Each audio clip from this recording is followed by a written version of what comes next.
चलो फिर शुरू करते हैं। नमो अरिहंताणं नमो सिद्धाणं नमो आयरीयाणं नमो उवज्झायाणं नमो लोये सर्वसाहूणं मोक्षमार्गस्य नेतारं वेतारं कर्मभूभृतं ज्ञातारं विश्वतत्त्वानां वन्दे तद्गुणलब्धये वन्दे तद्गुणलब्धये वन्दे तद्गुणलब्धये।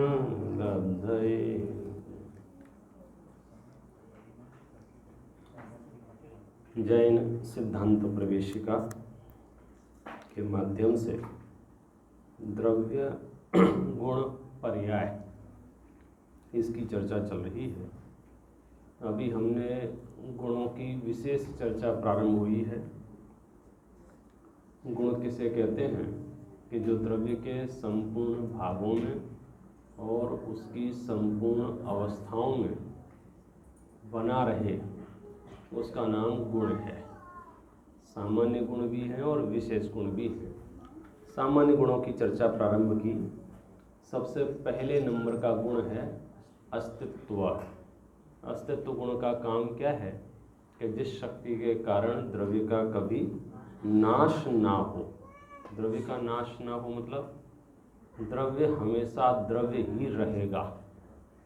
ऐसा नहीं हो सकता है कि परिणमन करते करते करते करते वो अन्य रूप हो जाए। 6 द्रव्य हैं और अनादिकाल से 6 द्रव्य खूब परिणमन कर रहे हैं, बावजूद उसके जीव पुद्गल नहीं हुआ, पुद्गल जीव नहीं हुआ।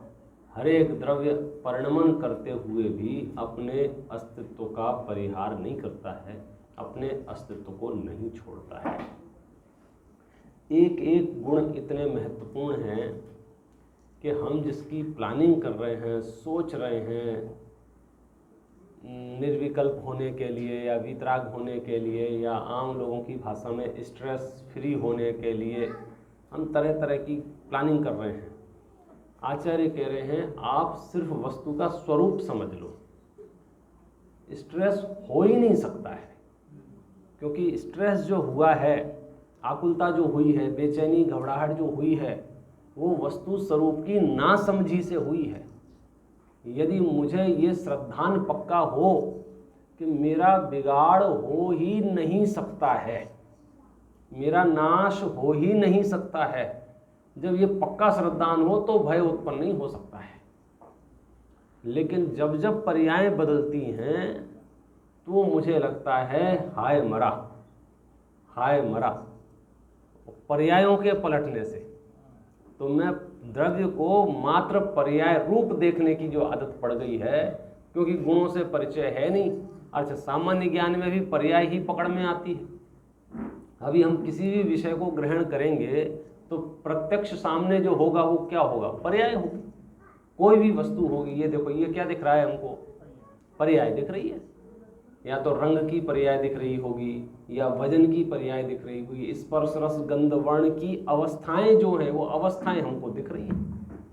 अच्छा, अवस्थाओं का ठिकाना नहीं है, गुणों से हम परिचित नहीं हैं, तो फिर घबराहट हो जाती है, बेचैनी हो जाती है, चिंता तनाव हो जाता है। तो यहाँ सबसे पहले एक गुण जो महत्वपूर्ण बताया कि इस धरती पर जितने भी द्रव्य हैं, अनंत द्रव्य, हर एक द्रव्य के पास अस्तित्व गुण है। अस्तित्व गुण का काम क्या है कि यह द्रव्य को हमेशा हमेशा के लिए द्रव्य रूप रखेगा। कोई ऐसी परिस्थिति बनने वाली नहीं है, कोई ऐसा माहौल बनने वाला नहीं है, कोई इस धरती पर ऐसी बीमारी नहीं है, कुछ भी ऐसा कारण नहीं है जिससे वस्तु नष्ट हो जाए कभी भी। दूसरा एक गुण है, उसका नाम है वस्तुत्व गुण। उसका काम क्या है?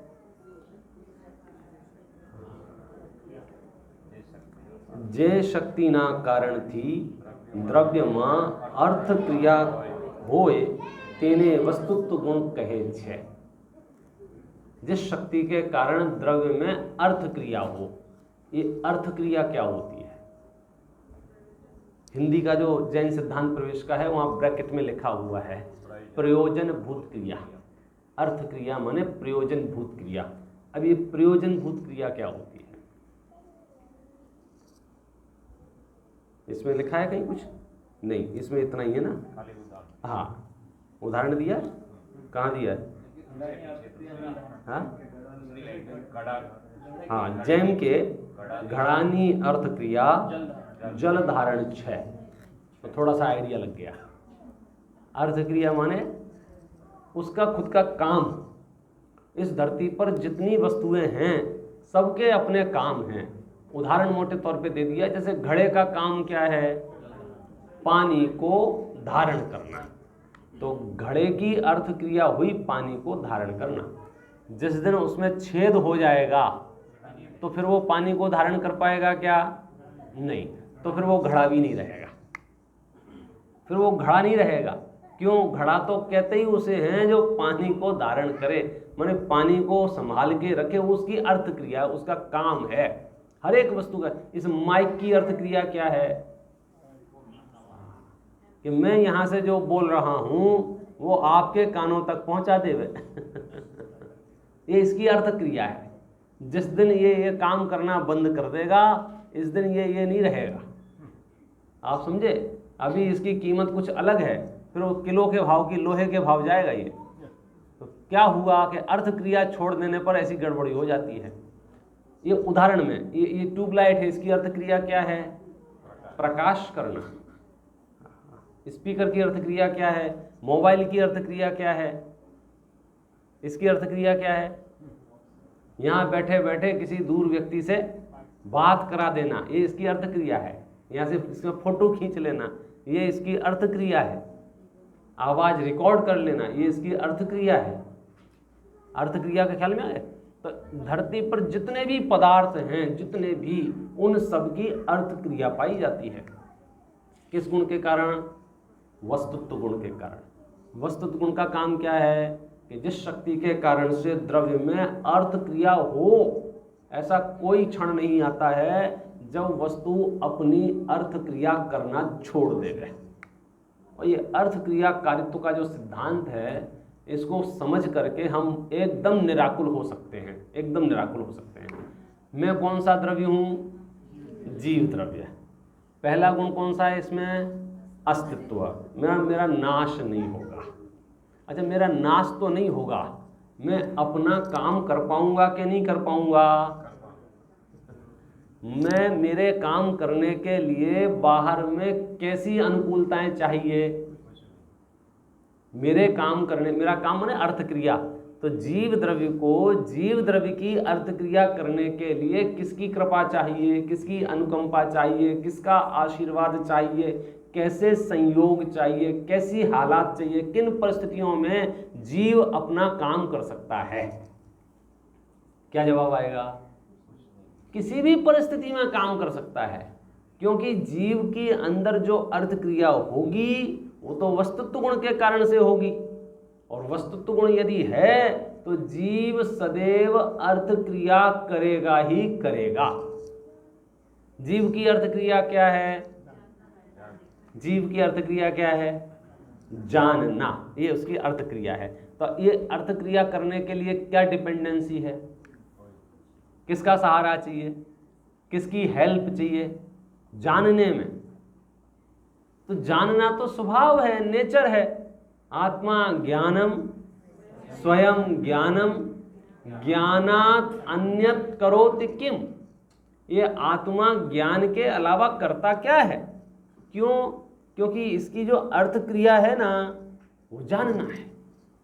और ऐसे जानन रूप अर्थ क्रिया सदैव होती रहती है। ये तो मैंने एक गुण की अर्थ क्रिया बताई, ज्ञान गुण की, दर्शन गुण, श्रद्धा गुण, पूरी वस्तु के संपूर्ण द्रव्य की अर्थ क्रिया, द्रव्य में पाए जाने वाले गुणों की अर्थ क्रिया, मतलब उनके अपने अपने कार्य रूप परिणमन करना, ये वस्तुत्व गुण का काम है।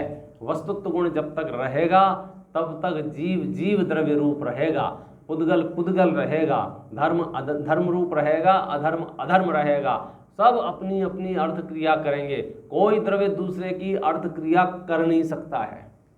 अर्थ क्रिया कारित्व के संबंध में आपने यदि ध्यान दिया हो, समय सार का बंध अधिकार है, वहाँ एक प्रयोग किया है। कौन सा प्रयोग किया है कि जगत में ये दावा किया जाता है, मैं तुम्हें बचा लूँगा, मैं तुम्हें मार डालूँगा, मैं तुम्हारा भला कर दूँगा, मैं तुम्हारा बुरा कर दूँगा। इस तरह के शब्द पाए जाते हैं और कभी कभी ये इस टोन में बोले जाते हैं जैसे किसी के पास कोई जादुई शक्ति हो, कोई किसी के पास कोई ऐसा मंत्र हो जो बैठे बैठे यहाँ पढ़ेगा और तुम्हारे पेट में दर्द कर देगा, तुम्हें मार डालेगा, तुम्हारा धन नष्ट कर देगा, तुम्हें नुकसान पहुँचा देगा। तरह तरह की कल्पनाएं जगत में हैं। शक्तियाँ कह लेते हैं, कोई ऊपरी शक्तियाँ कह देते हैं, कोई मंत्र तंत्र कह देता है कोई। लेकिन थोड़ा सा विचार करके देखो, ऐसा संभव है या नहीं है? तो आचार्य देव क्या कह रहे हैं कि तुम्हारा जीवन, तुम्हारा मरण, तुम्हारा सुख, तुम्हारा दुख किसी के बोलने पर यदि निर्भर हो मैं तुम्हें मार डालूंगा, मैं तुम्हें बचा लूंगा, मैं तुम्हें सुखी कर दूंगा, मैं तुम्हें दुखी कर दूंगा, बोले जो वाक्य है ना, ये वाक्य अर्थ क्रिया कारित्व से रहित हैं। ऐसा लिखा है वहां, मैं तुम्हें बचा लूंगा, ये वाक्य कैसा है? अर्थ क्रिया कारित्व से रहित है। मतलब बचाने रूप अर्थ क्रिया नहीं कर सकता है। विश्व के बड़े से बड़े वैद्यराज हों, बड़े से बड़े डॉक्टर हों, जिस जीव की आयु पूरी हो गई हो और वे कहें कि चिंता मत करो, मैं हूँ, मैं तुम्हें बचा लूँगा, बोलो इनके ये वाक्य कैसे हैं? अर्थ क्रिया से रहित हैं। अर्थ क्रिया से रहित है मतलब ये जो कह रहे हैं उस रूप कार्य करने में समर्थ नहीं हैं।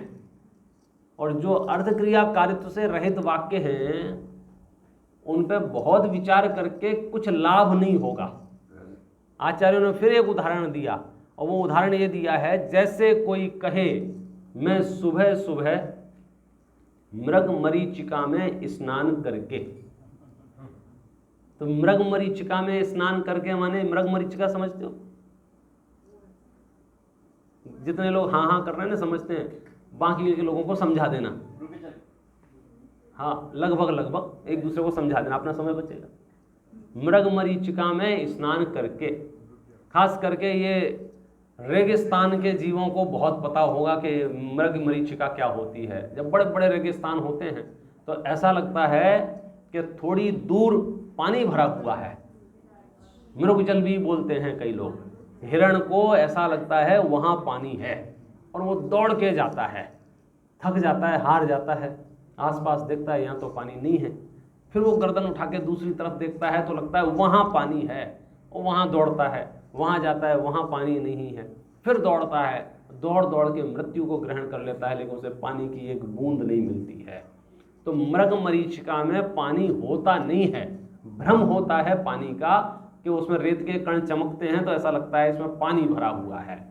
तो अब कोई कहे कि मैं मृग मरीचिका में स्नान करके खरगोश के सींग का धनुष बनाकर, सींग वाले गधे के ऊपर बैठकर, आकाश पुष्पों की माला पहनकर बंध्यासुत के विवाह में जा रहा हूं, तो ये सारे के सारे वाक्य कैसे हैं? अर्थ क्रिया कारित्व से रहित हैं। अर्थ क्रिया से रहित है, ये अर्थ क्रिया नहीं कर सकते। क्यों? क्योंकि ये जो कहा जा रहा है उस रूप परमार्थ से वस्तुएं हैं ही नहीं, जिनकी सत्ता ही नहीं है, उस रूप कार्य कैसे हो सकता है? उदाहरण देके समझाया। किस बात के लिए उदाहरण दिया है? कोई ये कहे कि मैं तुम्हें बचा लूंगा, मैं तुम्हें मार डालूंगा, मैं तुम्हें सुखी कर दूंगा, मैं तुम्हें दुखी कर दूंगा, मैं तुम्हें हानि पहुंचा दूंगा, मैं तुम्हें लाभ पहुंचा दूंगा, अंदर ही अंदर ये विचार करना, ये गप्पा मार रहा है, ये कुछ नहीं कर सकता है। क्यों? यदि ऐसे कोई किसी को सुखी दुखी हानि लाभ पहुंचाने लग जाए तो फिर तो दुनिया में प्रलय आज ही आ जाएगा, आज ही आ जाएगा। जैन दर्शन की आत्मा में परमार्थ से आशीर्वाद और शाप, ये दो चीजें एक एक जीव आजाद है। यहाँ एक एक जीव के जीवन में जो सुख दुख हो रहा है, एक एक जीव के जीवन में जो हानि लाभ हो रही है, एक एक जीव की जो व्यवस्था बन रही है, उसमें दूसरे का कोई हस्तक्षेप नहीं है। प्रसन्न रहने का सबसे पहला स्टेप है ये। इसको कर्म सिद्धांत से देखते हैं कि एक एक जीव का जीवन, मरण, सुख दुख, हानि लाभ सब स्वकीय कर्मोदय, स्वयं के कर्म के उदय से, दूसरे का उसमें कुछ हस्तक्षेप है नहीं। और ये बढ़िया से बढ़िया व्यवस्था कही जाने वाली चीज है, ऑटोमेशन पे चलने वाली चीज है। अनंत जीव राशि है, अनंत जीव राशि को उसके अपने परिणामों से कर्म का बंधन होता है, उसके अपने परिणामों से बंधे हुए कर्मों का उसको उदय आता है, दूसरे का कोई हस्तक्षेप नहीं है। आप जितने भी महापुरुष हैं, जितने भी इस धरती पर जीव हैं, आप उनका विचार करके देखते हो, और ये व्यवस्था सही व्यवस्था है, ये व्यवस्था न्यायपूर्ण व्यवस्था है। क्यों? यदि कोई व्यक्ति किसी को सुखी दुखी करेगा, यदि कोई व्यक्ति किसी को हानि लाभ पहुंचाएगा, तो बहुत गड़बड़ हो जाएगी। कैसे गड़बड़ हो जाएगी? देखो, एक पूजन है सिद्ध पूजन, उसकी पंक्ति है, उसमें लिखा है, शरण जो अपराधी को दे, अरे अपराधी वह भगवान। क्या मतलब इसका? कोई पाप करके आए और भगवान के पास आके बैठ जाए और भगवान उसके पापों को माफ कर देवें, इसका मतलब क्या है कि भगवान भी मिले हुए हैं। ऐसा ही हुआ ना भाई, किसी ने यहाँ आके बम ब्लास्ट किया, पुलिस ने उसे पकड़ा, पकड़ने के बाद जज के पास ले गए और जज ने उसे क्षमा कर दिया, सजा नहीं दी। इसका मतलब क्या है? ये जज भी इससे मिला हुआ है। कर्मों के गणित में ऐसी व्यवस्था नहीं है। वहाँ तो ऑटोमेशन पर, जैसे पहले सिग्नल पे हम निकलते थे ना, तो कोई ना कोई पुलिस वाला खड़ा रहता था, तो यदि हमने कोई अपराध किया तो हम क्या करते थे? प्लीज़ प्लीज़ प्लीज़, हम जल्दी में थे, भूल गए, गलती हो गई, हम उसकी आरती उतारने लगते थे। यदि वो आरती से प्रसन्न नहीं होता था तो फिर जेब में हाथ डालते थे और कुछ चढ़ावा चढ़ाने लगते थे, नैवेद्य देते थे कि भैया आप कुछ ले लो। मतलब जिस, और उससे भी काम नहीं हो तो याद करते थे, मेरा वो दोस्त है, इस डिपार्टमेंट है, उससे फ़ोन लगवाते थे कि तू बात कर। तरह तरह के प्रयास करते थे। लेकिन अब समझो कैमरे लग गए हैं और आप वहाँ से निकलते हैं तो आपका फ़ोटो खिंच जाता है, तो फिर आप क्या करते हैं? कैमरे के सामने खड़े थे, प्लीज़ डिलीट कर दो ना। क्या करते हैं? फिर तो सिर्फ और सिर्फ शिक्षा ग्रहण करते हैं कि अगली बार ध्यान रखूंगा। मतलब यहाँ यदि व्यक्ति है तो भ्रष्टाचार की संभावना है, व्यक्ति है लेन देन की संभावना है, व्यक्ति है गड़बड़ियों की संभावना है। व्यक्ति की जगह यदि कैमरा आया तो व्यवस्थित व्यवस्था होती है, फिर उसमें कोई पक्षपात नहीं होता है कि राजा के बेटे ने सिग्नल तोड़ा है कि सामान्य व्यक्ति ने सिग्नल तोड़ा है, वहाँ तो फोटो खींच के आ जाएगा। इसलिए यदि हम इसी ईश्वर की किसी व्यक्ति की सत्ता मानते हैं सुख दुख देने में, तो वहाँ बहुत गड़बड़ियाँ हो जाती हैं। कोई कोई जाके उस व्यक्ति को प्रसन्न करके अपनी करतूतों को नष्ट कर सकता है, माफ़ी कर, लेकिन यहाँ कर्मों के व्यवस्था में ऐसी व्यवस्था, और ये व्यवस्था न्यायपूर्ण व्यवस्था है। इसे हम बढ़िया व्यवस्था कहते हैं, अच्छी व्यवस्था कहते हैं, उचित व्यवस्था कहते हैं। यदि कोई गलत कर्म करता है उसके अनुसार उसे सजा मिलती है तो हम क्या कहते हैं? सही हुआ। यदि कोई सही कार्य करता है, अच्छा कार्य करता है, उसे पुरस्कार मिलता है तो क्या कहते हैं? सही हुआ। यही व्यवस्था न्यायपूर्ण व्यवस्था है क्या नहीं है? बोलो। मैं पूछता हूँ आपको, राजा क्या नाम है? रावण है, रावण कहाँ है अभी? किसने भेजा? किसने भेजा? सीता जी ने बोला होगा गो टू हेल चला गया होगा। किसने भेजा? तो ये व्यवस्था। अच्छा, मैं अब आप इसको ऐसे एंगल से देखो, रावण जहां है वो उस व्यवस्था के अनुसार सही है कि गलत है? और अकेले रावण की समस्या नहीं है। अब इस धरती पर जितने भी जीव हैं, जिसके साथ जो जो कुछ हो रहा है वो किसी और का किया हुआ नहीं हो रहा है, स्वयं का बांधा हुआ हो रहा है। इस न्याय से देखते हैं तो पूरे विश्व में जो कुछ भी हो रहा है, कहीं कुछ अन्याय, कहीं कुछ गलत मुझे नजर ही नहीं आता है। लोग कितनी ही बातें क्यों ना करें। वो तो क्या होता है, हम आधी पिक्चर देखते हैं ना, आधी पिक्चर, तो बहुत प्रश्न उत्पन्न होते हैं। जैसे बीच में आके कोई बैठ जाए ना तो अपने को पिक्चर नहीं देखने देगा, वो बार बार पूछेगा इसका ऐसा क्यों हुआ, ऐसा क्यों हुआ। उसे कहें चुप बैठो, मैं देखने दो, तुम शुरू से देखना तब तुम्हें पता चलेगा क्या क्यों हुआ आपने। क्योंकि हम उतना सा पार्ट ग्रहण करते हैं ना। तो कर्म सिद्धांत की ये बारीकी है कि आप एक बार बंद से लेकर के अंत तक के उसकी अवस्थाएं देखो तो ख्याल में आएगा इसमें दूसरे का कोई हस्तक्षेप नहीं है, और हम टिक मार्क करते जाएंगे सही है। अब आप किसी का भी नाम लो, जैसे सीता जी का नाम लें कि साहब सीता जी के साथ ये हुआ, तो इस न्याय से बोलिए उनके साथ सही हुआ कि गलत हुआ? क्या हुआ? उनको घर से निकाल दिया, जंगल में छोड़ दिया, जो भी हुआ, बोलो वो सही हुआ कि गलत हुआ? अब देखो, अब अपन को सही हुआ माने हम कोई उनकी परिस्थितियों की अनुमोदना नहीं करते कि बहुत बढ़िया बात है, व्यवस्था की दृष्टि से न्यायपूर्ण है कि अन्यायपूर्ण है। अगर उनकी पर्सनल फाइल खोली जाएगी तो उसमें कहीं ना कहीं बंधा हुआ ऐसा कर्म दिखेगा कि नहीं दिखेगा जिसके फल में घर से निकाला जाए। क्या ऐसा हो सकता है? नहीं, उन्हें कर्म तो नहीं बांधा था, उदय में आ गया। ट्रांसफरेबल नहीं है, ये किसी और ने बांधा था, किसी और को उदय में आ गया। जगत में धमकियां चलती हैं कि तुम परिणाम खराब करोगे, तुम्हारी 7 पीढ़ी को भोगना पड़ेगा। 7 पीढ़ी छोड़ो, यहां तो इस हाथ को अपराध करे तो इस हाथ को नहीं भोगना पड़ेगा, इतनी आजादी है।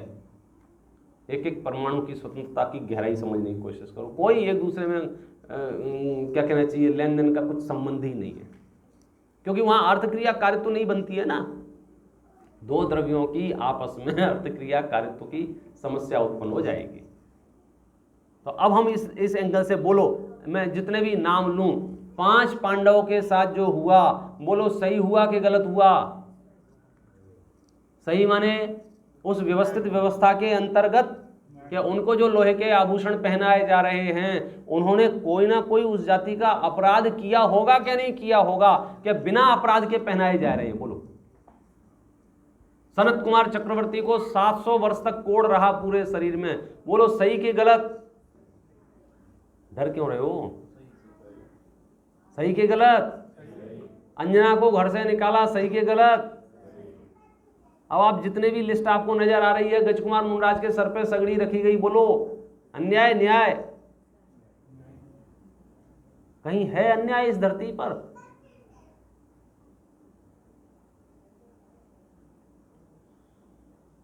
कहीं भी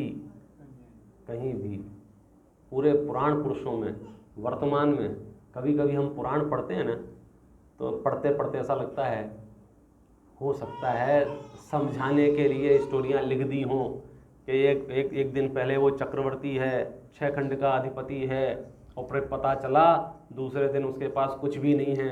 अरे ऐसा होता है क्या यार? 6 खंड के अधिपति के पास कुछ नहीं हो, ऐसा संभव है क्या? हमारे पास इतना पैसा है तो हमें ऐसा लग नहीं रहा है कि कल ऐसी भी परिस्थिति हो सकती है कि हमारे पास 1 रुपया ना हो। अभी नहीं चल रहा है वो बांग्लादेश के प्रधानमंत्री का, अभी कुछ महीनों पहले बहुमत से प्रधानमंत्री बनी है वो, बहुमत से। प्राइम मिनिस्टर किसको कहते हैं? देश छोड़ के भागना पड़ा। इसका मतलब समझते हो आप कि परिस्थितियां कितनी विषम रही होंगी? जब तक जान पर ना बन आए तब तक तो वहीं बैठे रहते हैं और देखते रहते हैं टीवी पे, बाहर क्या चल रहा है, बाहर क्या चल रहा है, बाहर क्या चल रहा है। देश छोड़ना पड़ गया किसको? चुने हुए प्रधानमंत्री को,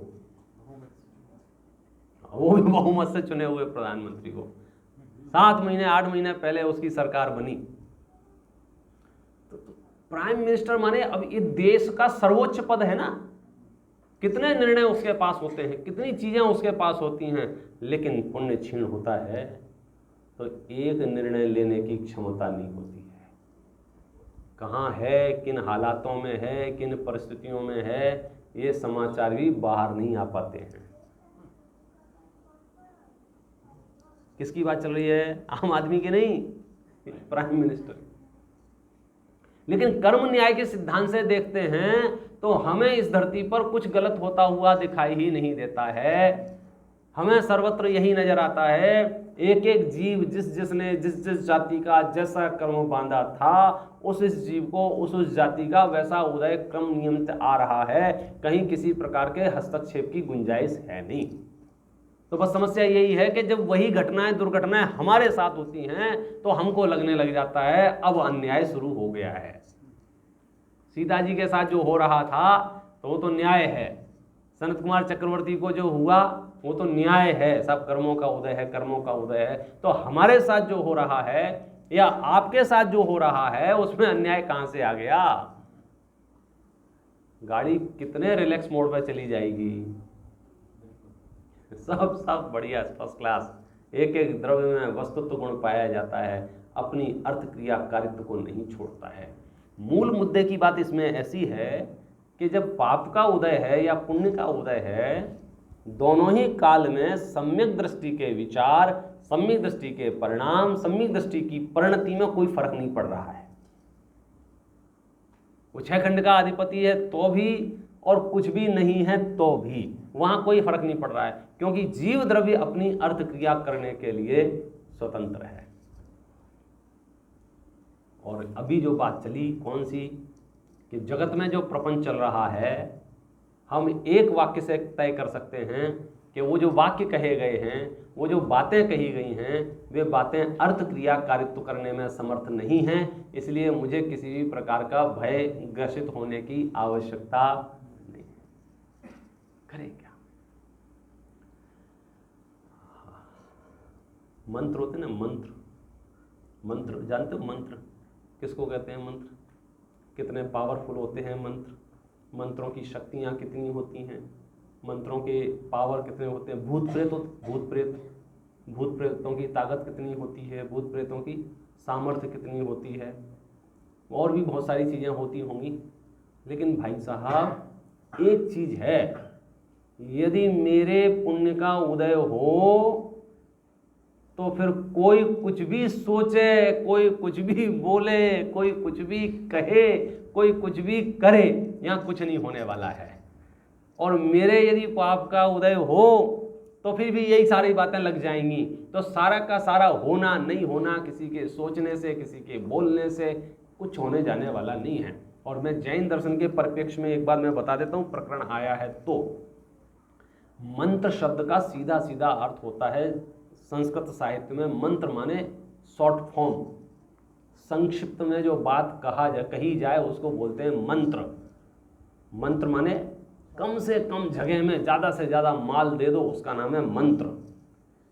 एक मंत्र शब्द का अर्थ होता है विधि, तरीका, कि भाई मंत्र तो बताओ कैसे काम हो, कुछ गुरु मंत्र दे दो। तो मंत्र माने विधि, तरीका। एक मंत्र का माने संक्षिप्तीकरण। तो संस्कृत भाषा सबसे संक्षिप्त भाषा है, और उस भाषा में भी यदि और छोटे मंत्र बन जाएं तो शास्त्रों में उसे बीज मंत्र कहे हैं। क्या नाम है उसका? बीज मंत्र। बीज माने सीड। सीड दिखने में छोटा होता है, लेकिन उसे अगर पेड़ लगाएंगे तो बहुत बड़ा पेड़ खड़ा हो सकता है। आप समझे? तो एक एक अक्षर में बीजाक्षर बोलते हैं। जैसे ओम एक बीजाक्षर है, तो ओम बीजाक्षर इतना शॉर्ट फॉर्म है, शॉर्ट फॉर्म का भी शॉर्ट फॉर्म है। तो इसको यदि फुल फॉर्म इसकी बनाएंगे ओम की, तो क्या बनेगी?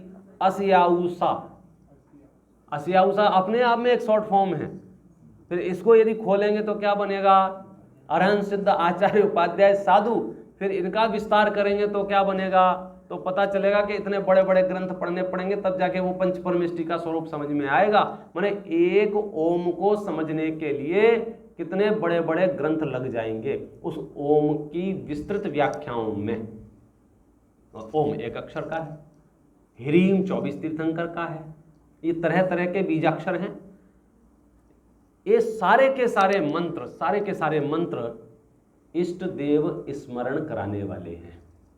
इन मंत्रों का काम क्या है? इष्ट देव को स्मरण कराना। कोई सा भी मंत्र आप ले लीजिए, जैन दर्शन में जितने भी मंत्र हैं, चाहे वो भक्तांबर में हो, कल्याण मंदिर स्तोत्र में हो, एकी भाव में हो, स्वयंभू स्तोत्र में हो, परमानंद स्तोत्र में हो, भक्तांबर स्तोत्र में हो, किसी भी स्तोत्र में कोई भी मंत्र हैं, वो सारे के सारे मंत्र इष्ट देव को स्मरण कराने वाले हैं। इष्ट देव माने मैं जिनकी आराधना उपासना करता हूं, ऐसे परमात्मा को स्मरण कराने वाले हैं। जगत में एक मंत्र और चलते हैं। वो मंत्र कैसे होते हैं? वो मंत्र पर में हस्तक्षेप करने वाले होते हैं। पर में हस्तक्षेप करने वाले माने उन मंत्रों का स्वरूप ऐसा होता है कि वहां कोई पढ़ेगा, वहां कोई मंत्र पढ़ेगा और कहीं और दूर बैठे व्यक्ति का धन नाश हो सकता है, धन की वृद्धि हो सकती है, तरह तरह की बातें हैं। जब हम पढ़ते थे तो बसों पे पर्चे लगे रहते थे, वशीकरण मंत्र। मेरे 15 रुपए खर्च हुए तो उस जमाने में, हाँ, किताब लेके आ गया। लेकिन सब गप्पा पुराण। क्यों क्यों क्यों क्यों नहीं हो सकता वो? क्योंकि इस धरती पर कोई भी ऐसी शब्द रचना नहीं है जो मेरे पुण्य पाप के उदय का भेदन करके मुझे सुख दुख पहुंचा सके। संभव ही नहीं है। और यदि ऐसा होने लग जाए प्रलय आ जाएगा भाई साहब। आज इसको लोक में बोलते हैं कौओं के कोसने से ढोर नहीं मरते हैं। अन्यथा क्या होगा? इस विश्व में जितने भी लोग हैं, अलग अलग समुदाय के लोग हैं, अलग अलग मान्यता वाले लोग हैं, अलग अलग देश के, अलग अलग भाषाओं के, तो कभी कभी आपसी राग द्वेष इतना बढ़ जाता है कि एक धर्म का व्यक्ति दूसरे धर्म के व्यक्तियों से इतना द्वेष करने लग जाता है कि वो मन में सोचता है इनका नाश हो जाए। और कितने ही तो फिर ऐसे निरूपण किए जा सकते हैं कि इनके नाश करने से मोक्ष मिलेगा, इनके नाश करने से स्वर्ग मिलेगा, तरह तरह के निरूपण कर दो। अच्छा, दूसरों का नाश होगा क्या नहीं होगा? क्यों क्यों नहीं होगा दूसरों का नाश? भाई साहब, एक एक जीव में, एक एक व्यक्ति में, एक एक छोटे से छोटे जीव में अस्तित्व गुण है, वस्तित्व गुण है। इसलिए हमारे जो कॉन्फिडेंस लेवल है ना हमारा इतना उच्च स्तर का क्यों है? क्योंकि हमें जैनाचार्यों ने बचपन से सच्चाइयाँ बता दी हैं। और जिसे सच्चाइयाँ पता हैं उसे किसी भी प्रकार का भय उत्पन्न हो ही नहीं सकता है। अब कोई कितनी ही धमकी क्यों ना दे, अब कोई कितना ही प्रकोप क्यों ना बताए, आप एक लाइन में अपने आप को प्रसन्न रख सकते हैं। कौन से में ये जो कह रहा है यह इसके कथन में अर्थ क्रिया कारित्व नहीं है। मैं छोड़ूंगा नहीं तुम्हें। जब कोई आपको ऐसा बोले तो मन ही मन सोचना इनमें अर्थ क्रिया कारित्व नहीं है। आप क्या करेंगे बताओ? कोई आपसे कहे कि मैं मृग मरीचिका में स्नान करके खरगोश के सींग का धनुष बनाकर सींग वाले गधे के ऊपर बैठकर आकाश पुष्पों की माला पहनकर बंध्यासुत के विवाह में जा रहा हूं, आप क्या करेंगे? बोले इसकी क्या प्रतिक्रिया देंगे? हंसेंगे ना। एक हास्य के अलावा इसमें और क्या है? तो ऐसे ही जब कोई कहे कि मैं तुम्हें छोड़ूंगा नहीं, मैं तुम्हें देख लूंगा, मैं तुम्हारा सर्वनाश कर दूंगा, मैं जितनी भी लिस्ट सुनाए उस लिस्ट को डस्टबिन में डाल देना, क्योंकि उसके कहने से यहाँ कुछ भी होने जाने वाला, अच्छा उसके कहने से नहीं होने जाने वाला तो मेरे कहने से भी कुछ होने जाने वाला नहीं है। इसलिए ना तो किसी के दुर्वचनों से मुझे भयभीत होना है और ना मुझे दुर्वचन सुनाकर किसी को भयभीत करना है। क्यों? क्योंकि सभी द्रव्यों में जब अस्तित्व है, सभी द्रव्यों में जब अस्तित्व है, अपनी अपनी अर्थ क्रिया कारित्व हो रही है। देखिए अगला गुण है द्रव्यत्व। द्रव्यत्व माने द्रवित होना। इसका काम क्या है? जिस शक्ति ना कारण थी द्रव्य सदा एक सरखा ना रहे, अने जैनी पर्यायो हालतो हमेशा बदलती रहे। अब बोलो, ये जो हम पढ़ रहे हैं ना, ये नेचर है, ये स्वभाव है। और नेचर एक ऐसी चीज होती है जिसमें विश्व का कोई हस्तक्षेप चलता नहीं है। द्रव्य का क्या नेचर है? बदलते रहना। मन क्या कह रहा है? परिवर्तन रुक जाए। बस ये द्वंद्व क्यों हुआ? क्योंकि हम वस्तु के स्वरूप के अगेंस्ट सोचने लगे। जैसे दीपक और पतंगे की बात थी ना, तो पतंगा नेचर के अगेंस्ट सोच रहा है। अग्नि गर्म है, वो मन ही मन में क्या सोच रहा है? ये ठंडी है, मैं इसके पास जाऊंगा मजा आएगा। लेकिन जब वो उसके पास गया तो मजा आया कि नहीं आया? नहीं आया। क्यों? क्योंकि उसने नेचर के अगेंस्ट सोचा। तो द्रव्य द्रव्यत्व गुण का काम क्या है? कि जिस शक्ति के कारण द्रव्य में कोई ना कोई बदलाव होता ही रहे, और हो रहा है। हमको नहीं पता चल रहा है, हम कर्ता बन गए हैं, ये अलग बात है। हम थोड़ी भी सूक्ष्मता से विचार करेंगे तो पूरा विश्व स्वयमेव परिणमन कर रहा है, पूरा विश्व। बाकी गांव छोड़ो, आप अपने शरीर के संचालक नहीं हैं, शरीर के संचालक नहीं हैं। क्या बात, आप यहाँ जो बैठे हैं, आप यहाँ जो बोल रहे हैं, आप यहाँ जो सुन रहे हैं, आप जो कर रहे हैं, गहराई में जाएंगे तो पता चलेगा। मैं जब जब बोलता हूँ मैंने किया, मैंने किया, मैंने किया, परमार्थ सत्य था, वो हुआ था, किया तो मैंने कह दिया था। जो हुआ था उसमें, जैसे मैं धनवान हो गया, मुझे भी नहीं पता मैंने कब कर्म बांधे थे, लेकिन मैं धनवान हो गया तो सेखी बघारने के लिए लोगों से बोलता हूं, देखा मैंने कैसा उद्यम किया। सच्चाई ये है, मैंने कुछ नहीं किया। सेखी बघारने के लिए बोलता हूं, मैंने दिमाग लगाया, मैंने ये किया, मैंने ये किया, और मैं यूं, और अलग अलग लोगों के अलग अलग व्यू होंगे। सच्चाई ये है, तुमने सिर्फ जाना है, कुछ नहीं किया है, तुम कर नहीं सकते। अच्छा, अपन एक ट्रायल ले लेते हैं। ट्रायल, आप लोग इस दुनिया में आए हैं, बराबर है, इस पर्याय की अपन बात कर लो। सब लोग कभी ना कभी अवतरित हुए हैं, कोई 20 साल पहले, कोई 30 साल पहले, कोई 40 साल पहले, कोई 15 साल पहले, सबकी अपनी अपनी। तो मैं आपसे एक क्वेश्चन पूछता हूँ, ईमानदारी से जवाब देना।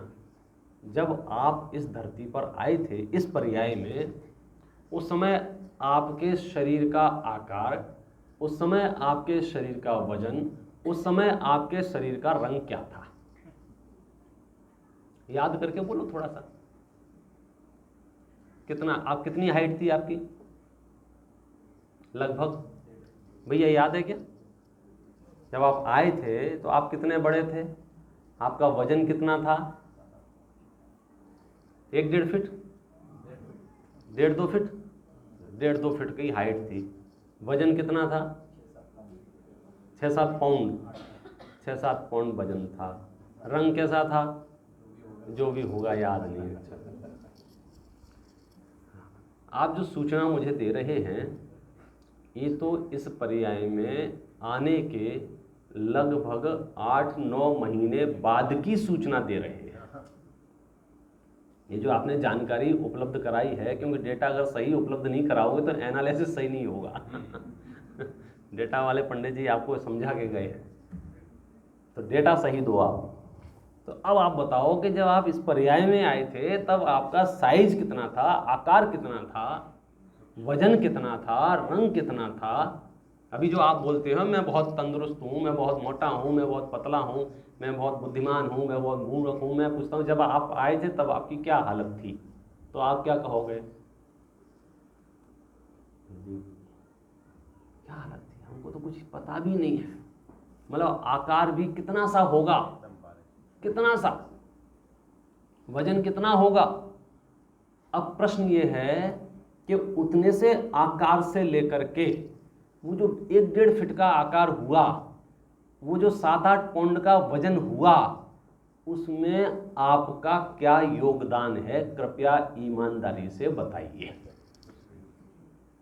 आंखें बनी, बाल बने, लीवर, किडनी, हार्ट, नाखून, उंगलियां, पैर, जो जो भी शरीर की संरचना हुई, शरीर का निर्माण हुआ। क्योंकि पहले तो बूंद जैसे, फिर जैसे जैसे आकार बढ़ा तो अलग अलग निर्माण हुए ना, शरीर के अंगोपांग निर्मित हुए। तो इन अंगोपांग निर्माण में आपका क्या योगदान है, ये बताइए। तो जब आपने 1 दिन के हुए, या 2 दिन के, 3 दिन के, 4 दिन के, 5 दिन के, 6 दिन के, 10 दिन के, 20 दिन के, तो 1 वीक के, 2 वीक के, 10 वीक के, 9, ये जो चल रहा है, मुझे ये बात बताइए, आपने अपने आप को 9 महीने का कितने दिन में कर लिया? और वो जो किया उसमें आपने अपने, देखो परद्रव्य में तो वैसे ही कुछ नहीं करते हैं, तो हम समझाने के लिए मन रखने कि सर हम तो यो उपयोग करते हैं, हम तो विकल्प करते हैं। मैं पूछता हूँ उस 1 दिन के लेकर के 9 महीने तक आपने क्या विकल्प किए? मैं स्वस्थ रहूँ, अच्छा रहूँ, कैसे, फिर आप कैसे हुए? तो इसका क्या जवाब है, बोलिए अपने आप। मतलब इतने से लेकर के इतने बड़े अपने आप हो गए। अच्छा चलो, जब आपका जन्म हो गया फिर तो आपने शरीर के संचालन के लिए कुछ किया होगा। तो फिर जब विचार करके देखते हैं कि शुरू के 1.5-2 साल तक तो हमको अकल ही नहीं थी। आप समझे, किसी ने कपड़े में लपेट के डाल दिया तो लपेट के पड़े हुए हैं, किसी ने लुढ़का दिया तो लुढ़क गए, उछाल दिया तो उछल गए, हा ही कर लिया। हमको समझ में ही नहीं आता था कि हो क्या रहा है हमारे साथ। मतलब शुरू के 2-5 साल आपने ऐसे निकाल दिए। तो आपने स्टार्टिंग, इस पर्याय की बात कर रहा हूं मैं, वहां से लेकर के सालों साल ऐसा रहा कि बस शरीर का निर्माण होता जा रहा था, और जो निर्माण होता जा रहा था उसके साथ में एडजस्ट होता जा रहा था। फिर थोड़े दिन का पीरियड ऐसा आया जब नेतागिरी बताना शुरू कर दी। हाँ, मैं मेंटेन रखता हूँ और मैं ऐसा, वो अलग अलग कहानियां हैं सबकी। और कुछ दिन बाद फिर आप सरेंडर करने वाले हैं कि चलते क्यों नहीं है भैया, अब चला नहीं जाता है, बोलते क्यों नहीं, बोला नहीं जाता है, देख क्यों नहीं, दिखता नहीं है। तो मैं पूछ रहा हूं कि आए थे तब आप कुछ नहीं कर रहे थे, जाएंगे तब भी आप कुछ नहीं कर रहे होंगे। बीच के कुछ दिन ऐसा नशा चढ़ा जिससे आपको ऐसा लगने लग गया कि इस शरीर का कर्ता, इस शरीर का संचालक मैं हूं। अच्छा, जगत में भाषाएं भी ऐसी चलती हैं, ठीक रखो अपने आप को। वाह भाई वाह, वाह भाई साहब, मैं जीव द्रव्य हूं, शरीर पुद्गल द्रव्य है। जीव द्रव्य पुद्गल द्रव्य की अर्थक्रिया नहीं कर सकता है, मैं कैसे ठीक रखूं, मुझे उपाय बताओ। देखो, विषय सैद्धांतिक चल रहा है, सिद्धांतों की गहराइयों में जाओगे तो आनंद आएगा। कैसे कैसे क्या करूं मैं, बोलो, ठीक बोलो, ठीक चलो, ठीक सूंघो, ठीक कुछ, ठीक क्या ठीक भाई साहब, बहुत बारीकी से देखता हूं तो मैं शरीर के एक परिणमन को भी बुद्धि पूर्वक कराने में समर्थ नहीं हूं। एक परिणमन को भी, वो परिणमन हो रहा था, वो होते हुए परिणमन में हम बीच में कूद पड़े। जैसे यहाँ जो कार्यक्रम चल रहा है ना, और बढ़िया चल रहा है, तो हर व्यक्ति कूद रहा है। मैंने कहा था कर लो, बढ़िया रहेगा। मैंने कहा था वो एक गड़बड़ हो जाए तो कह के मैंने तो पहले ही कहा था, क्यों किया फालतू में, जरूरत ही नहीं थी, जबरदस्ती, वो कोई जगह है करने की।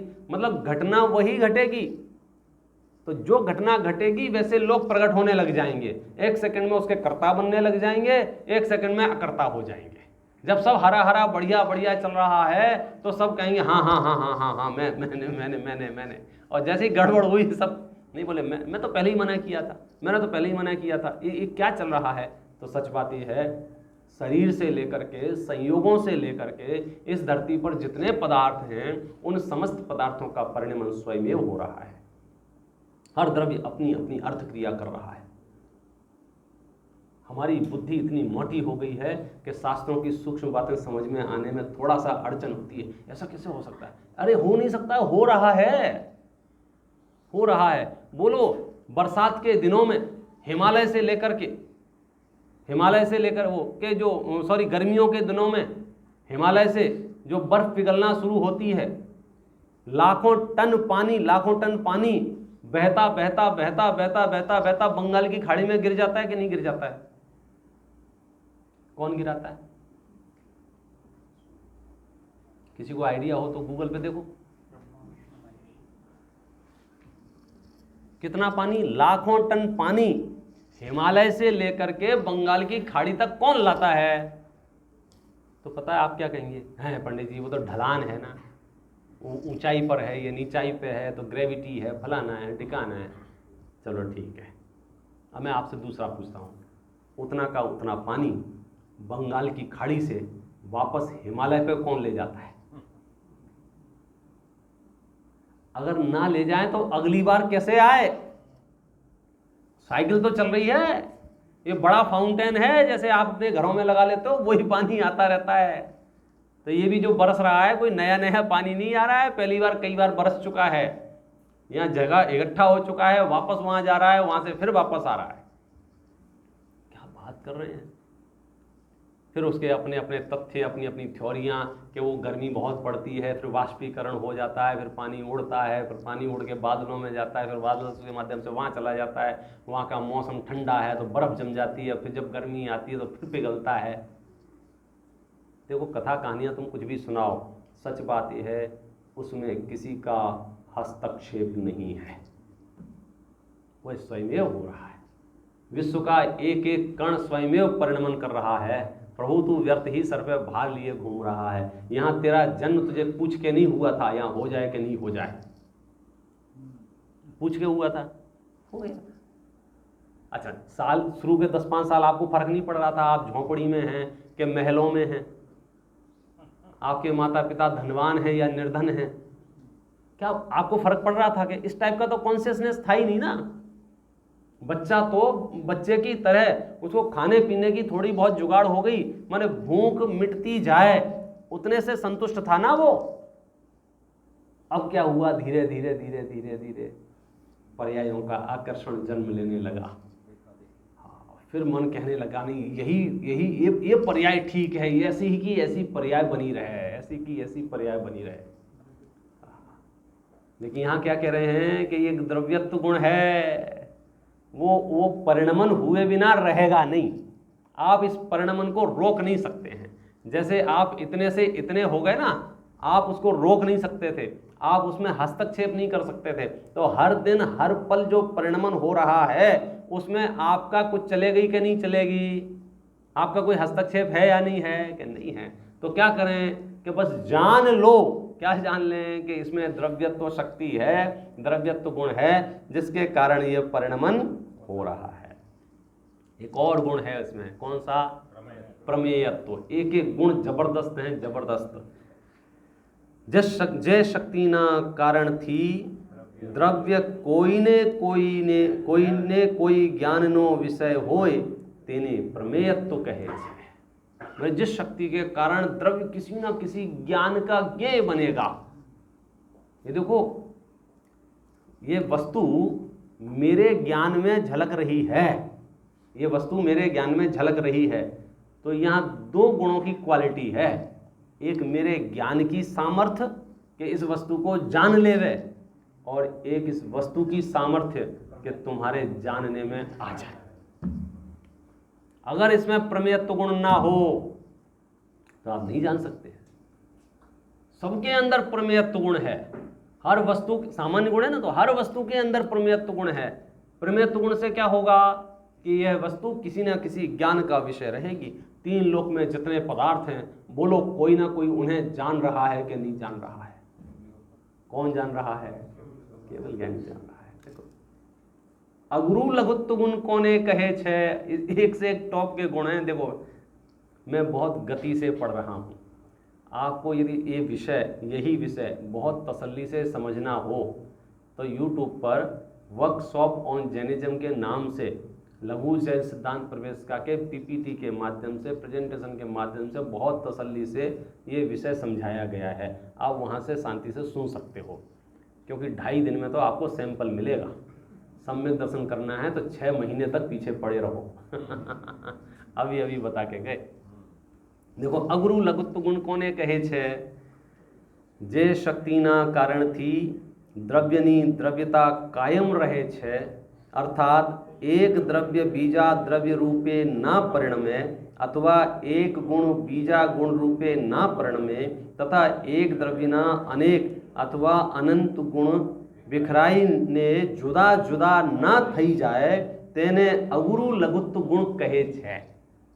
अरे भाई साहब, मैं क्या कहूँ, ये श्रद्धांज जैसे उपज जाए ना, ऐसा लगेगा कि भाई साहब हम तो एकदम बंकर में बैठे हुए हैं।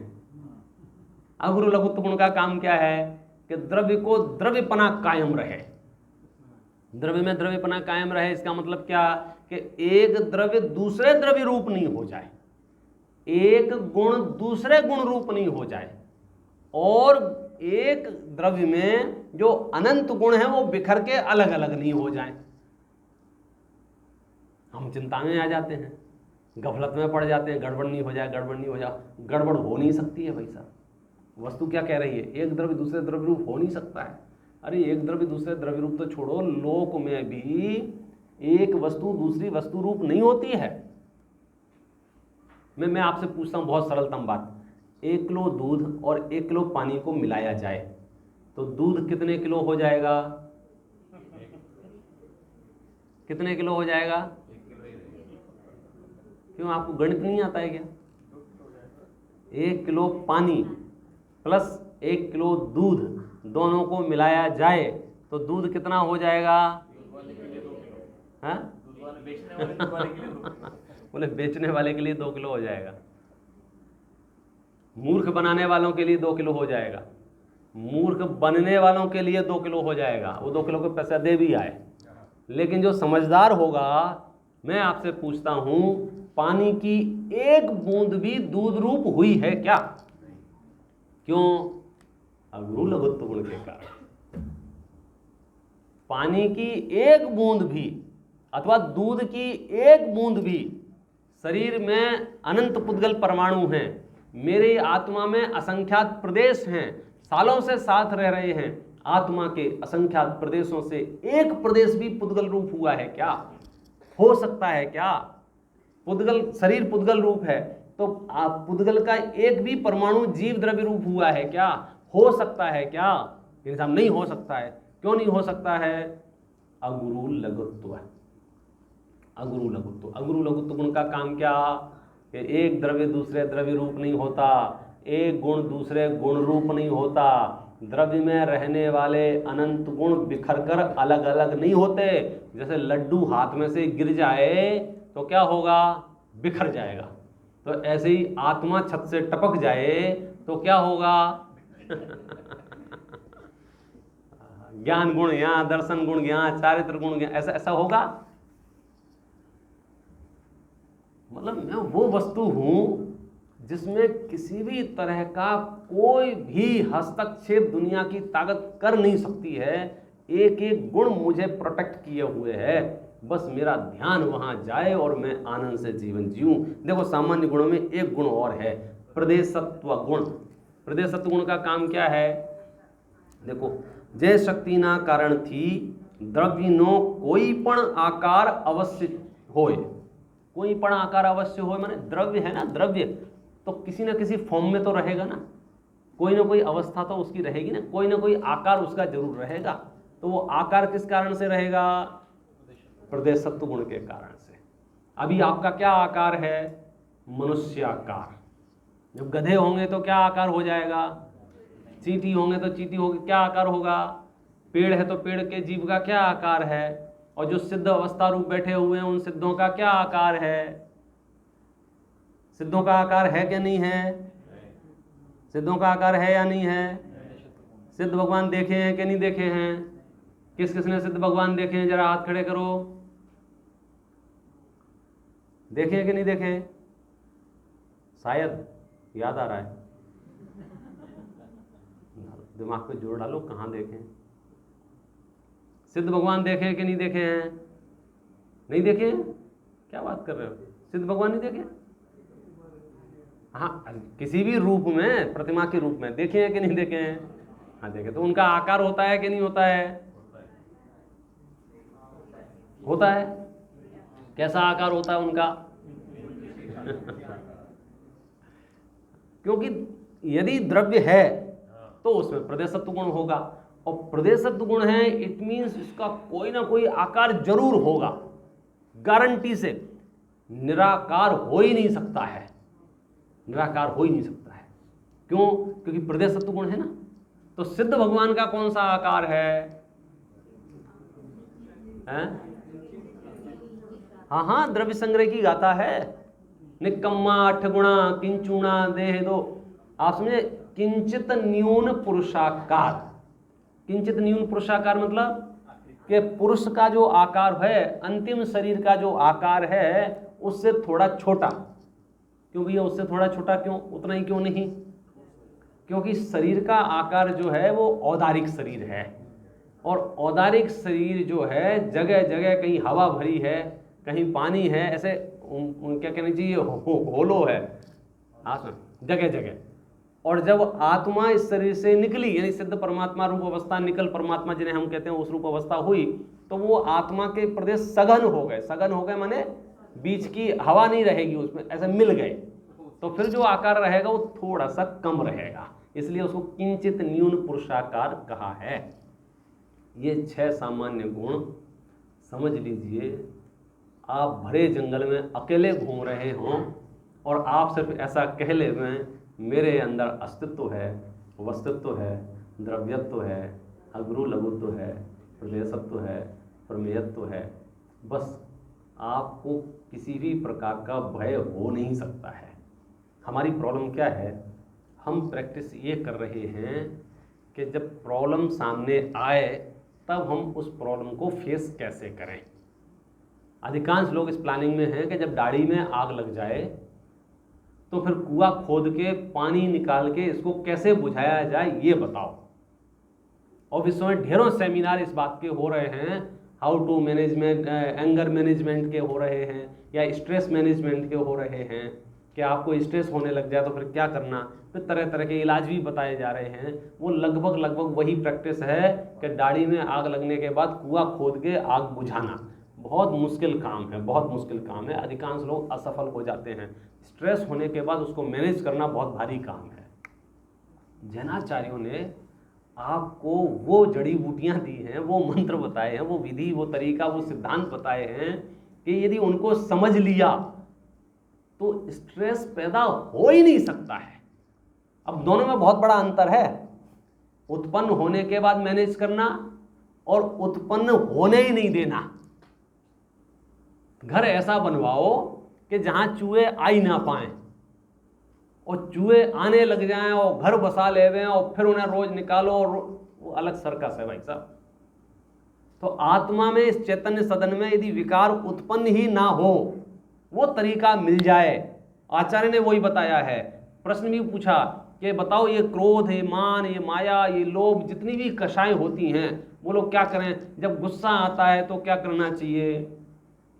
तो जैनाचार्य तो पता क्या कहते हैं, हम तो ऐसा उपाय बताएंगे जिससे गुस्सा आएगा ही नहीं। तत्व ज्ञान के अभ्यास से जब पर पदार्थ इष्ट अनिष्ट भाषित नहीं होते हैं तो क्रोधादि उत्पन्न नहीं होते हैं, और तत्व ज्ञान के अभाव में जब पर पदार्थ इष्ट अनिष्ट भाषित होते हैं तो क्रोधादि उत्पन्न होते रहते हैं। अब क्रोधादि अगर उत्पन्न होते रहेंगे, आप उसको कैसे मैनेज करोगे बताओ। दवाई जो दी जाती है, बुखार ना आए, आ जाए तो वो तो आ गया भाई साहब, अब तो वो आप जो कर पाएंगे उतना ही कर पाएंगे।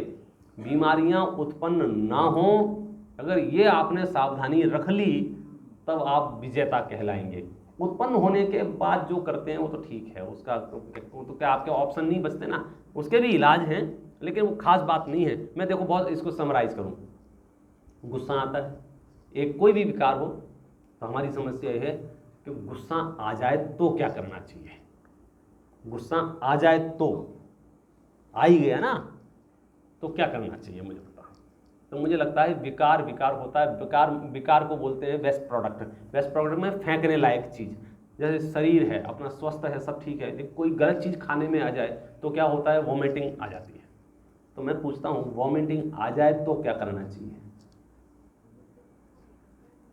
क्या करना चाहिए, वॉमिट कर देना चाहिए। किसके ऊपर, नहीं, कहाँ कर देना चाहिए, कहीं भी, किसी के ऊपर। पहली कोशिश तो यही करो कि उतना ही खाओ जितना आप पचा सको। दूसरी कोशिश ये करो, खाली आ हो तो 4-6 चक्कर लगा लो, सेटल हो जाए। मतलब पहला प्रयास यही होगा कि वॉमिटिंग ना आए। फिर भी आ जाए तो क्या करना चाहिए, समझो पेट से रवाना हो गया मुंह तक, अब क्या करना चाहिए, बोलो क्या करना चाहिए। कि सब लोगों को इकट्ठा करना चाहिए और एक जगह बिठाना चाहिए और फिर बोलना चाहिए कि मुझे उल्टी करनी है। क्यों, आप देखो कितने आपको एकदम हंसी सी आ रही ना। तो शरीर में उत्पन्न हुए विकार को कैसे फेंका जाए, ये बात आपके ख्याल में है। पंडित जी ऐसा कोई किया जाता है, आप एक कोने में जाओ शांति से, कर दो, 2-4 बाल्टी पानी डाल दो और ऐसा लगे कुछ नहीं हुआ है, कुछ नहीं हुआ है, सब ठीक है, सब ठीक है। यही उसका तरीका है ना।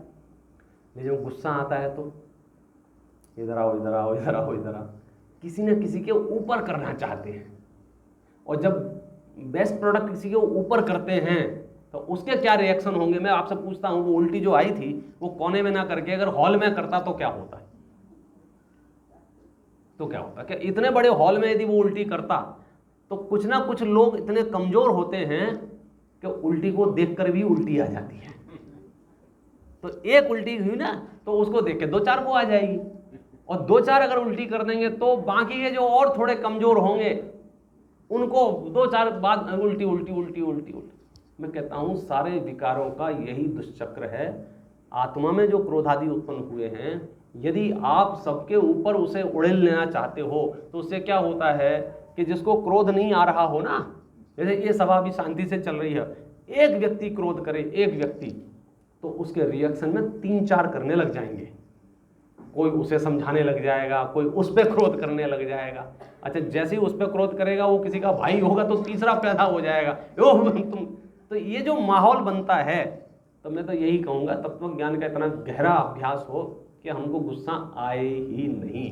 कदाचित आ भी जाए तो किसी कोने में जाओ, णमोकार मंत्र पढ़ो, भक्तामर का पाठ करो, समय सार की गाथाएं पढ़ो, कुछ भी करो, किसी के ऊपर मत उड़ेलो। और हमें ये बहुत गलत ट्रेनिंग दी गई है कि हम तो किसी के ऊपर उड़ेल देते हैं तो बहुत हल्का लगता है, किसी को सुना देते हैं, किसी को इंसल्ट कर देते हैं कि वैसा ये विकार हैं, इससे इन्फेक्शन बढ़ने वाला है। तो हमको वो कॉमन सेंस डेवलप करना पड़ेगा। कौन सा? कि मुझे तो वो रास्ता बताओ जिससे क्रोध आदि उत्पन्न ही ना हो, कि आप विचार कर लेना कि सामने वाले ने जो दुर्व्यवहार किया है या सामने वाले ने जो परिस्थितियां आपके निमित्त से, उनके निमित्त से बनी हैं, उसमें आपके अस्तित्व का नुकसान हुआ, वस्तुत्व का नुकसान हुआ, द्रव्यत्व का नुकसान हुआ। बताओ कौन से गुण का नुकसान हुआ? क्या नुकसान हुआ?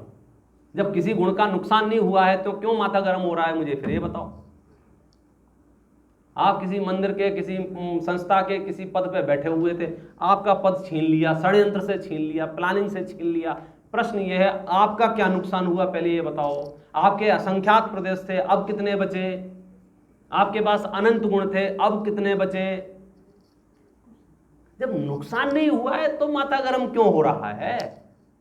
क्योंकि मैंने उस पर्याय को, उस पद को अपना हिस्सा मान लिया था और मैं नुकसान महसूस कर रहा हूं।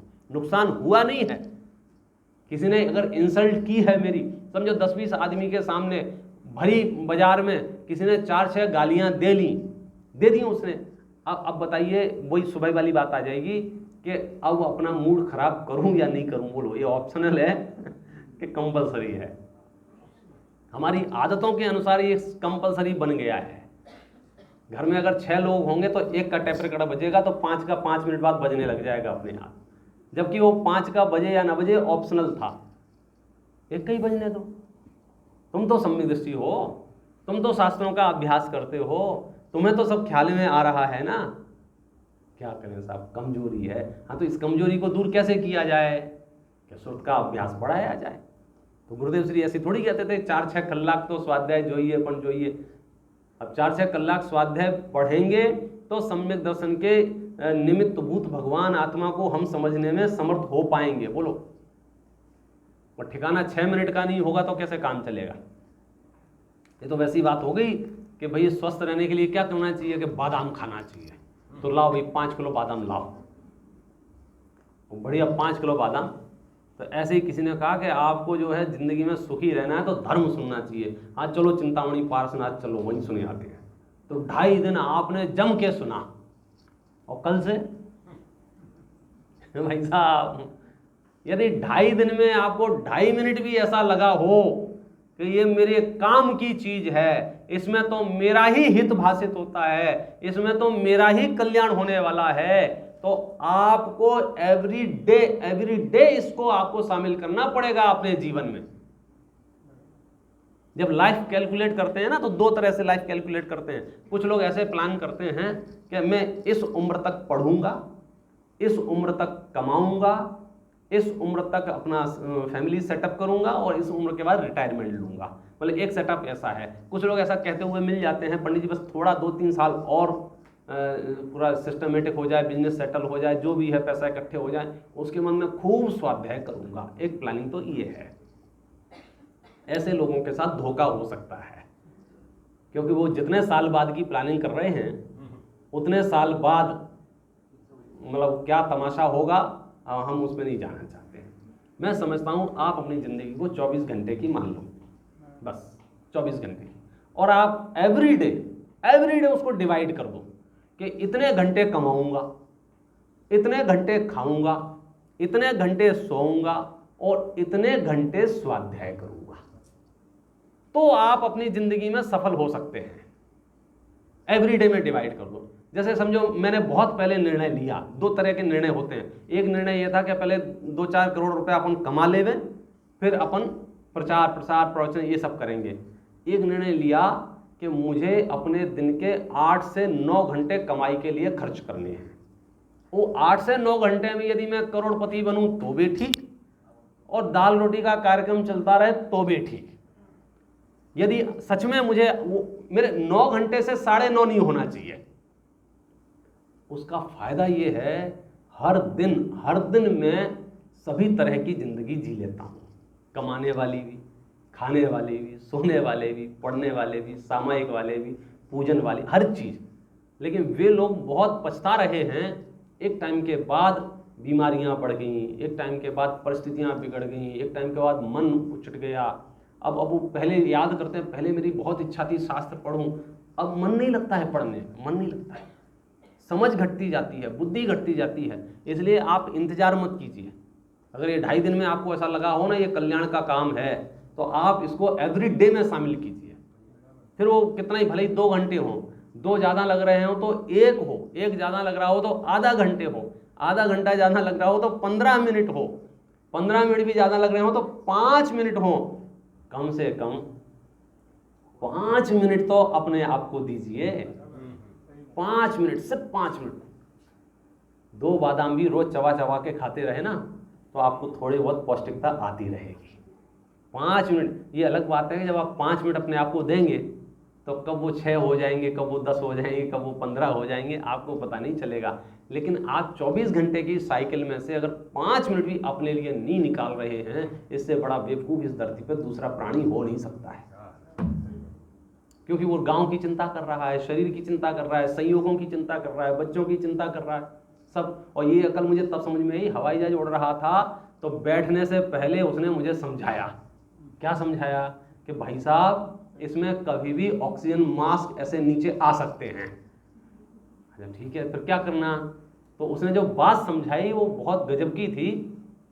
थोड़ी देर तो समझ में नहीं आई, उसको बुलाया, उसको वो बोलता है कि जब मास्क ऊपर से नीचे आए तो पहले आप पहनना फिर बच्चे को पहनाना। और ये बात मेरी बिल्कुल समझ में नहीं आई। कैसे मूर्ख लोग, दया नाम की चीज नहीं है।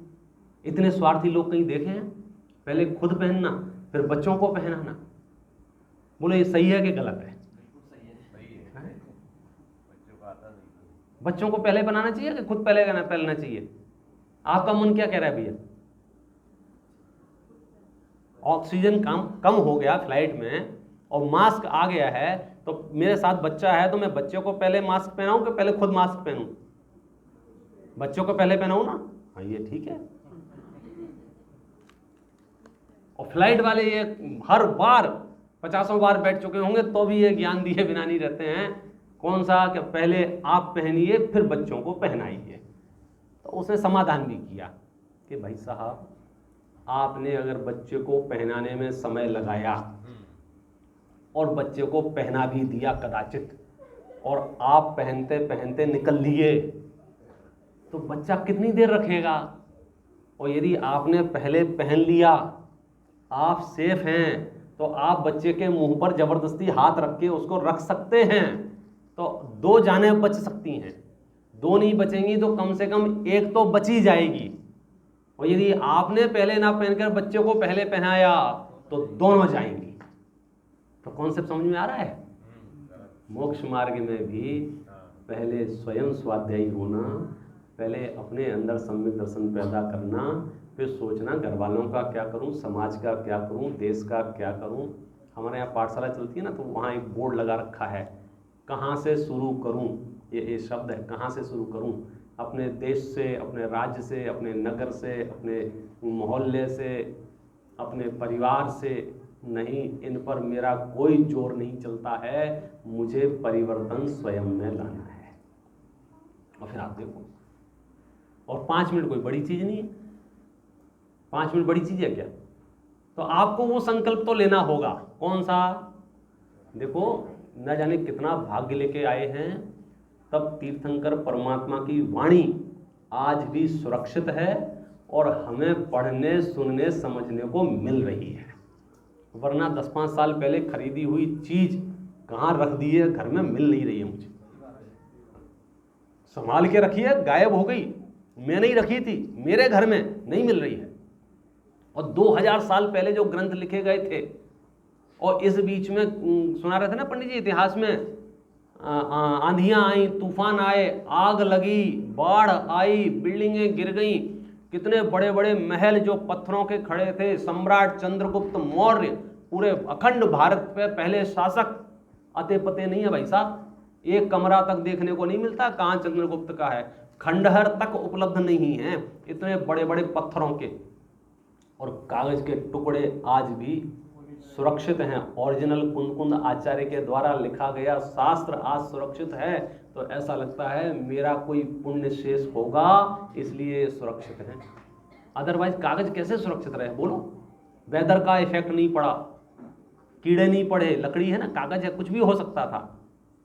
मेरा पुण्य शेष है। और आज तो इतना पुण्य शेष है, 10-20 साल पहले जब मैं बच्चा था, घर वालों को ये सोचना पड़ता था ना, शिविर में जाना है, पंच कल्याणक में जाना है, बहुत प्लानिंग करनी पड़ती थी, सब सामान साथ में लेके जाना पड़ता था, स्टोव, आटा, नमक, मिर्ची, एक एक चीज़।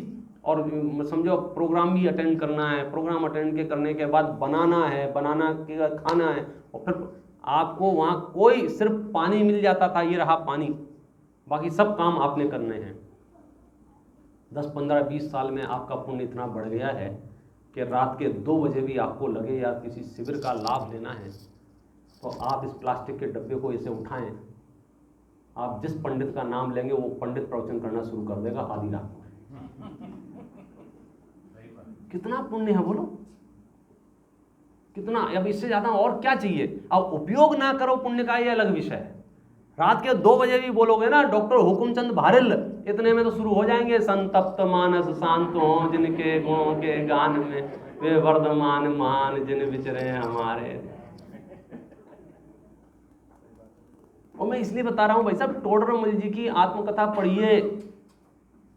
सठखंडागम के दर्शन नहीं कर पाए वो, उन्होंने 5-7 साधर्मियों को भेजा दक्षिण में, एक की पर्याय तो रास्ते में ही पूरी हो गई, माने उन्हें दर्शन को भी नहीं मिल पाए। और आज आप सठखंडागम बोलो उतने में सामने PDF हाजिर हो जाएगी। कितना पुण्य है, कितना। मैं सोचता हूँ इस धरती के सबसे भाग्यशाली हम हैं जो तीर्थंकर की वाणी का योग बन गया है। बस अब तो मैं इसे पढ़ लूँ, समझ लूँ, जान लूँ और उसको समझकर अपनी पहचान कर लूँ, और अपनी पहचान करके निराकुल वीतरागी मार्ग पर आगे बढ़ता जाऊँ।